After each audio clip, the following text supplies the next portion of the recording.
Dear friends, മഞ്ഞൾ വിളവെടുത്ത് അടുത്ത ദിവസം തന്നെ പുഴുങ്ങി നല്ല വെയിലിൽ തന്നെ ഉണക്കാനിട്ട് 8 ദിവസം കഴിയുമ്പോഴേക്ക് തന്നെ മഞ്ഞൾ ദീർഘകാലം സൂക്ഷിക്കാൻ പാകത്തിന് ഉണങ്ങിക്കഴിഞ്ഞു. ഈ സംസ്കരണത്തിൻ്റെ ആദ്യഘട്ടങ്ങളായ പുഴുങ്ങലും ഉണക്കലും കഴിഞ്ഞു. ഇനി അടുത്ത ഘട്ടങ്ങളാണ് പോളിഷിങ്ങും നിറം കൊടുക്കലും. ഇവിടെ വീട്ടാവശ്യത്തിനായതുകൊണ്ട് നിറം കൊടുക്കുന്നില്ല, പക്ഷേ പോളിഷ് ചെയ്യേണ്ടതുണ്ട്. ഇതിൻ്റെ പുറംഭാഗത്തുള്ള ഈ ചെറുമുള്ളു പോലുള്ള വേരുകളും ശൽക്കങ്ങളും നീക്കം ചെയ്ത് ഒന്ന് മിനുസപ്പെടുത്താൻ ചാക്കിലോ അല്ലെ തുണിയിലോ കെട്ടി ഉരച്ചോ അല്ല അടിച്ചോ മിനുസപ്പെടുത്താം. ഈ സംസ്കരിച്ചെടുത്ത മഞ്ഞളിൻ്റെ നിറം ഉപഭോക്താക്കളെ ആകർഷിക്കുന്ന ഒരു പ്രധാന ഘടകമാണ്. മിനുസപ്പെടുത്തലിൻ്റെ അവസാന ഘട്ടത്തിൽ ഈ മഞ്ഞൾപ്പൊടി വെള്ളത്തിൽ കലക്കി തളിച്ചു കൊടുക്കുന്നത് നല്ലതാണ്. മാത്രമല്ല, ഈ ഇരുണ്ട നിറം മാറിക്കിട്ടി ഒരു ലെമൺ യെല്ലോ കളർ കിട്ടുകയും ചെയ്യും.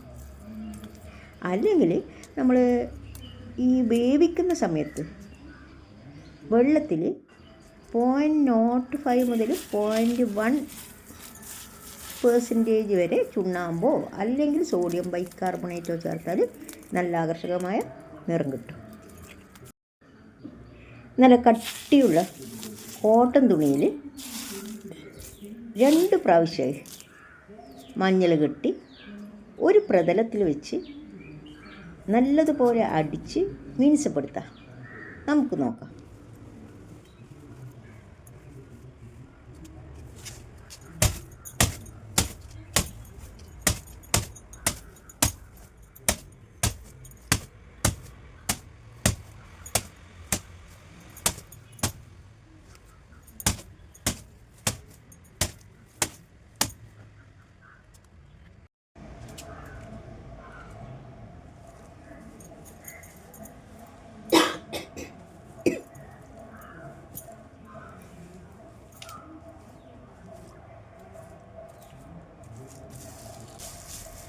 ഇങ്ങനെ വേർപെട്ട മഞ്ഞളിൻ്റെ തൊലിയും ചെറുവേരുകളും കനം കുറഞ്ഞ പൊടികളും മഞ്ഞളിൻ്റെ അടിയിൽ പോവുകയും മുകളിലുള്ള മഞ്ഞൾ ഉഴിഞ്ഞു മാറ്റി വീണ്ടും മുറത്തിലിട്ട് പാറ്റിക്കൊഴിച്ച് മാലിന്യങ്ങൾ വേർതിരിക്കാം.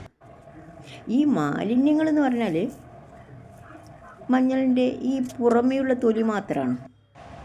നമ്മൾ ആദ്യത്തെ പ്രോസസ്സിൽ തന്നെ നല്ലതുപോലെ കഴുകി വൃത്തിയാക്കിയും ഈ മഞ്ഞളിലെ വേരും നാരും നീക്കം ചെയ്തതുകൊണ്ടും ഒരു തരി മണ്ണോ വേരോ നാരോ ഉണ്ടാകാനിടയില്ല. ഈ മഞ്ഞളിൻ്റെ തൊലി നമുക്ക് ജൈവ കീടനാശിനിയായി ഉപയോഗിക്കുകയും ചെയ്യാം. അങ്ങനെ ഗുണമേന്മയുള്ളതും ശുദ്ധമായതുമായ ഈ മഞ്ഞൾ നമുക്ക് പ്ലാസ്റ്റിക് കണ്ടെയ്നറിൽ സൂക്ഷിച്ച് ദീർഘകാലം ഉപയോഗിക്കാം, അല്ലെങ്കിൽ ആവശ്യക്കാർക്ക് കൊടുക്കുകയും ചെയ്യാം. മഞ്ഞൾ കണ്ടെയ്നറിൽ അവിടെ നിൽക്കട്ടെ. നമുക്ക് വിത്തിനായി മാറ്റി വെച്ച മഞ്ഞൾ നോക്കാം. ഇത് ഞാൻ 2 മാസം മുന്നേ പറിച്ചു വെച്ച കസ്തൂരി മഞ്ഞളിൻ്റെ കണ്ടയും വിത്തുമാണ്.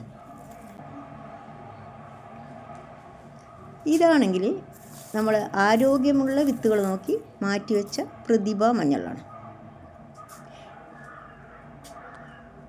ഇപ്രാവശ്യം നാടൻ്റെ വിത്ത് ഉണക്ക മഞ്ഞളിനായും കണ്ട വിത്തിനായി മാറ്റി വച്ചിട്ടുണ്ട്. ഇത് പ്രതിഭയുടെ കണ്ട, അതായത് എല്ലാ വിത്തുകളും വേരും നാരും എല്ലാം കളഞ്ഞ് ഒന്ന് ഈർപ്പം വലിയാൻ മാത്രം പാകത്തിന് തണലിൽ 5-6 ദിവസം ഇട്ട് ഉണക്കിയതാണ്. എല്ലാം സെപ്പറേറ്റായി തന്നെ നീക്കി വെച്ചിട്ടുണ്ട്. ഈ തുണിയിൽ കെട്ടിവെക്കുന്നതിൻ്റെ കാരണം എന്ന് പറഞ്ഞാൽ ഈ വിത്തിലെ ഈർപ്പം എളുപ്പത്തിൽ വലിഞ്ഞു പോകാതെ, അതായത് ബാഷ്പമായി പോകാതെ നിലനിർത്തും. ഇതിൻ്റെ മുകളിൽ കയറിയിരുന്ന് എലിയോ പെരിച്ചാഴിയോ പൂച്ചയോ പട്ടിയോ മൂത്രമൊഴിച്ച് നശിപ്പിക്കണ്ടല്ലോ. അതുകൊണ്ട് ഒരു പ്ലാസ്റ്റിക് ചാക്കിൽ കൂടി വെച്ച് അടുത്ത ജൂൺ വരെ നമുക്കിതിനെ സംരക്ഷിച്ച് നിർത്താം. ഈ കണ്ടെയ്നറിൽ ഉണക്കമഞ്ഞളിൻ്റെ തൂക്കൊന്ന് പരിശോധിച്ചിട്ട് നമുക്ക് വീഡിയോ നിർത്താം. ഈ 15 കിലോ പുഴുങ്ങിയ മഞ്ഞളാണ്. ഉണങ്ങിയപ്പോൾ എത്രയാണെന്ന് നോക്കാം.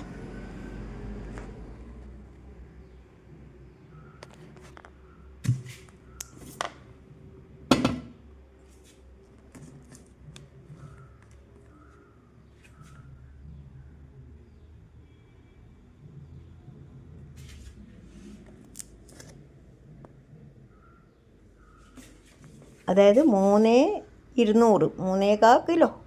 Thank you for watching.